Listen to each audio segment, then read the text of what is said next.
মসজিদে টাকা না দিছেন 30,000, কিন্তু 30 লাখ টাকা দিয়ে আপনি সুদের ব্যবসা করেন। এই বাটফার, কি এর সওয়াব? হারামখোর, সওয়াব কিসের? আবার সওয়াব তোমার আব্বাই দেয়। সুদখোরের 1 টাকায় কোনো নেকি হয় না, 1 টাকায়ও না। ফ্যান হয়, নেকি হয় না। টাইলস হয়, নেকি হয় না। নেকি ইমাম সাহেব দেয় না, ইমাম সাহেব শিক্ষার দিলে হইতো না। মাহফিলের বক্তা যদি একারে জনাব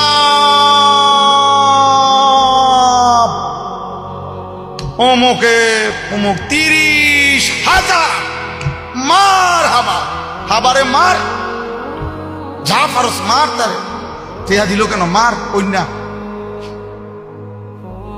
ফেরেশতা বলবে আল্লাহ সুদের টাকা, আল্লাহ বলবে বাদ দাও, হালাই দাও, টেহালো এলাকা রাখ, কিন্তু তুমি লেখো না, নেকি লেখো। টাকা নেওয়া যায়, বলে নেয় কেন? হ্যাঁ নেওয়া যায়, এইটাও কথা।